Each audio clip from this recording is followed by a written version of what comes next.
मैं Raju Agarwal ADRS commerce class में आपको स्वागत करता हूं। आज हमारी ये पहली वीडियो है, हम अपने चैनल पर ये पहली वीडियो डाल रहे हैं। हम आपको कॉमर्स के संबंधित सारी क्लासों, सारी जो विषय हैं उसमें सारे, जैसे कि 9th क्लास है, 10th क्लास है, फर्स्ट ईयर है, इंटर है और BCom है, इन सारी क्लासों के सब्जेक्ट बाय सब्जेक्ट आपको बताएंगे। हम सबसे पहले 12th क्लास की जो कॉमर्स की जो किताब है, जैसे लेखा शास्त्र बोलते हैं, अकाउंटेंसी, उसके बारे में कुछ जानकारी देंगे। उसकी सिलेबस के बारे में पहले की हम जानकारी देंगे। आपको ये सारी जानकारी मिलेगी www.upmsp.edu.in। ये ऑथराइज वेबसाइट है। इस वेबसाइट पर आपको पूरी जानकारी मिल जाएगी। इसमें आपको जाना है पाठ्यक्रम पर। सबसे पहले आपको जाना है पाठ्यक्रम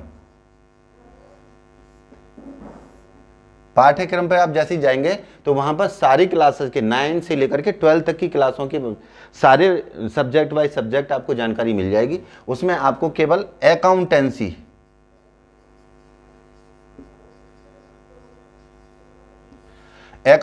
का आपको जैसे ही सिलेबस देखेंगे तो उसमें पहला चैप्टर आपको करना है, दूसरा चैप्टर आपको करना है, तीसरा चैप्टर जिसका नाम है ख्याति, इसको भी करना है। चौथा चैप्टर है आपका साझेदारी संस्था, जिसमें पार्टनर का जो साझेदार हैं उन साझेदारों के बारे में पुनर्गठन किया जाता है, उसके बारे में जानकारी देनी है। जो 5वां चैप्टर है नए साझेदार का प्रवेश, उसके बारे में अब आपको ये सिलेबस में है। और जो छठा चैप्टर है ये सिलेबस में आपका नहीं है। जो छठा चैप्टर है और जो 7वां चैप्टर है वो सिलेबस में नहीं है। उसके बाद में आपको कंपनी लेखे, जो दूसरा चैप्टर है दूसरे पार्ट का, जिसे बोलते हैं कंपनी के लेखे, ऋण पत्र, डिवेंचर, ये आपके सिलेबस में नहीं है। ठीक है, इसके बारे में हम लोग आपको शेयर के बारे में, ये सारे जितने चैप्टर हैं उन सभी चैप्टरों के बारे में हम आपको वन बाय वे आपको जानकारी देंगे। इसके साथ साथ आपको जो भी जानकारी आपको चाहिए आप मुझे कमेंट करके बताएंगे। मैं उस कमेंट के आधार पर आप लोगों को सारी जानकारियाँ दी जाएंगी। ठीक, सबसे पहले हम बात करते हैं साझेदारी संस्था की।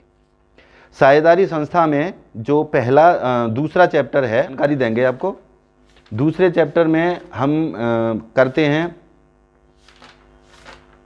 चैप्टर का नाम है साझेदारी खाते सामान्य परिचय।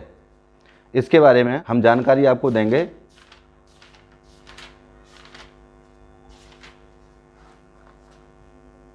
आप पूंजी खाते कैसे तैयार करेंगे।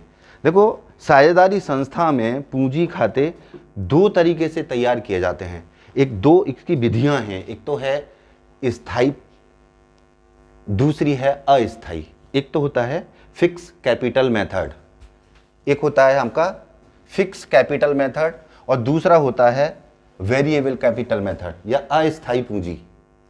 एक तो स्थायी पूंजी पद्धति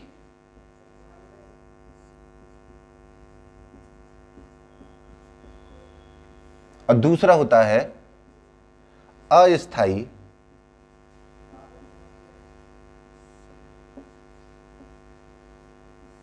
पूंजी पद्धति। ये 2 विधियां हैं। इन 2 विधियों से हम कैपिटल अकाउंट बनाते हैं सिर्फ। अब पूंजी खाता जो बनाया जाता है, इनमें पहली जो विधि है स्थायी पूंजी पद्धति, इसमें 2 खाते बनाए जाते हैं। पहला खाता जो होता है इसमें 2 खाते बनाए जाते हैं। नंबर 1 होता है पूंजी खाता, जिसे कहते हैं कैपिटल अकाउंट, और दूसरा होता है करंट अकाउंट, चालू खाता, जिसे बोलते हैं हम करंट अकाउंट। अब बात आती है कि इन दोनों में आखिरकार आता क्या क्या है। पूंजी खाते में तो केवल 4 आइटम आएंगे, 4 ही मदें आएंगी। पहला है पूंजी का बैलेंस, दूसरा होता है अगर एडिशनल कैपिटल कोई साझेदारी संस्था में व्यापार में लाया है तो वो लगाया जाएगा, अगर वो विड्रॉ कैपिटल यानी ले गया है तो लगाया जाएगा, और अगर उसने कुछ पूंजी लगाई है या पूंजी निकाली है, और चौथा होता है हमारा जो बैलेंस निकल के आया, लास्ट बैलेंस। इसके अलावा इस खाते में और इसके बारे में जो पूरी जानकारी है, आपकी जो किताब है इसके पेज नंबर इस पर दिया हुआ है, आप इस पूरी किताब के इस पेज नंबर को आप पढ़ लेंगे और पढ़ने के बाद में आपको पूरी जानकारी हो जाएगी। पेज नंबर आपका है, पेज नंबर ये है 48 पर, ठीक है, 48 पेज नंबर पर आपका है। तो इस पूंजी खाते के बारे में पूरी जानकारी आपको मिल जाएगी। दूसरा आता है हमारा चालू खाता। चालू खाता में ये किताब है आपकी लेखा शास्त्र साहित्य भवन वाली है, ये पूरा एनसीईआरटी द्वारा चलाई गई है, एनसीईआरटी की बुक है, और लेखा शास्त्र अकाउंट कक्षा 12 का जो यूपी बोर्ड का पूरा सिलेबस है। इसमें विधि में जो हमारा कैपिटल अकाउंट बनाया जाता है, उस कैपिटल अकाउंट के बारे में आप सुन लीजिए, आपका परफॉर्मा ये बना हुआ है। सबसे पहले आता है बैलेंस। सबसे पहले जो परफॉर्मा हम बनाते हैं, इसमें जो date particular, JF amount date particular, ये वाला कॉलम अलग होता है और इधर वाला कॉलम अलग होता है, ठीक है। ये डेबिट कहलाता है, वो क्रेडिट कहलाता है। जी दोनों पक्ष अलग अलग होती हैं। अब दोनों पक्षों में जो जेएफ होता है जनरल फोलियो, ये एक, इसमें हम कुछ नहीं लिखते हैं, उसके बारे में हम बाद में बताएंगे कि जेएफ के बारे में क्या होता है। सबसे पहले लिखते हैं बैलेंस बीडी, वो बैलेंस जो हमारे सवाल में दिया होता है। बीडी का मतलब होता है ब्रॉड डाउन, नीचे लाए, उस बैलेंस को यहां लिख देते हैं। उसके बाद साझेदार द्वारा कोई एडिशनल कैपिटल, अतिरिक्त पूंजी व्यापार में और लाया है, तो यहां पर लिखेंगे बाई कैश अकाउंट के नाम से, यहां पे लिखेंगे एडिशनल कैपिटल लिख देंगे। अगर वो पूंजी नहीं लाया है, पैसा नहीं लाया है, पूंजी के रूप में कुछ स्टॉक लेके आया है, जैसे मान लीजिए हमारा चीनी का व्यापार है, तो चीनी अगर वो लेके आया है तो यहाँ पर बाई स्टॉक में लिख देंगे उसके नाम से। अगर वो कुछ संपत्ति लेके आया है तो एसेट्स लिख देंगे। अगर इसमें से कम अप्लाई है, जो साझेदार जो लेके आया है उसके बारे में हम लिख देंगे उसके खाने में, ठीक है। उसके बाद हम मान लीजिए कोई साझेदार ऐसा भी हो सकता है कि पूंजी को वापस ले गया हम निकाल के, उसे बोलेंगे हम विड्रॉ कैपिटल। तो हम उस विड्रॉ कैपिटल को टू कैश अकाउंट या टू बैंक अकाउंट नाम लिख करके विड्रॉ कैपिटल लिख देंगे, और फिर इसका हम टोटल करेंगे, और टोटल करने के बाद में यहां पर वो सेम टोटल यहां लिख देंगे, और लिखने के बाद में इसमें से जो विड्रॉ कैपिटल है, इसमें से ये जो हमारा टोटल आया है, बैलेंस आया है, इसमें से हम घटाने के बाद में बैलेंस लिख देंगे, और ये बैलेंस चला जाएगा हमारा आर्थिक चिट्ठे में, ठीक है। अब हम आगे बताएंगे आपको करेंट अकाउंट का कैसे बैलेंस बनाया जाएगा। अब देखना है करेंट अकाउंट। अब करेंट अकाउंट में देखिए सबसे पहले आता है बैलेंस बीडी। अगर बैलेंस क्रेडिट शेष दिया हुआ है, सवाल में दिया होगा करेंट अकाउंट्स का क्रेडिट बैलेंस, तो आपको इधर लिखना है।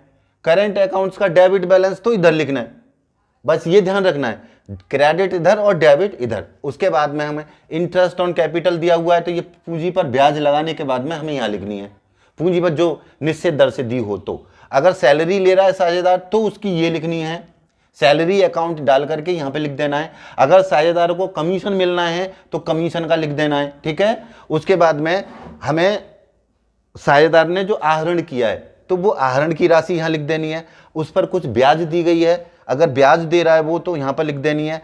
अगर प्रॉफिट हुआ है, साझेदारी संस्था में कुछ लाभ हुआ है तो लाभ हम यहाँ लिख देंगे। अगर हानि हुई है तो हानि हम यहाँ लिखेंगे। लिखने के बाद में फिर हम देखेंगे बैलेंस दोनों का जोड़ करके कि इधर का ज्यादा आ रहा है कि इधर का, यानी डेबिट ज्यादा है या क्रेडिट ज्यादा है। अगर क्रेडिट ज्यादा है तो पहले क्रेडिट का बैलेंस करेंगे, फिर बैलेंस शीट यहां नहीं लिखेंगे, फिर यहां पर लिखने के बाद में जो बैलेंस शीट इधर आएगा। और अगर डेबिट का बैलेंस ज्यादा है और क्रेडिट का कम है तो फिर हम डेबिट का बैलेंस पहले करेंगे, फिर उसी को यहाँ लिखेंगे, और लिखने के बाद में बैलेंस आएगा वो क्रेडिट होगा, ये बैलेंस नहीं लिखेंगे, ठीक है। इसके बाद इसके बारे में पूरी जानकारी आपको किताब में भी है और यहाँ के माध्यम से मिल रही है कि आज करेंट पूंजी खाता जो बनाया जाता है, जो पहली विधि है स्थायी पूंजी पद्धति, इसके आधार पर हमने आपको बताया कि क्या क्या चीज़ हमें करना है, क्या नहीं करना है। और नेक्स्ट वीडियो में हम आपको बताएंगे कि आपको सवाल कैसे किए जाएंगे और सवालों का हम कैसे कैसे क्या करना है। और इसी के साथ हमारी वीडियो समाप्त होती है। हमें लग रहा है आप वीडियो को लाइक करें, शेयर करें एंड सब चैनल को सब्सक्राइब करें। जय हिंद, जय भारत।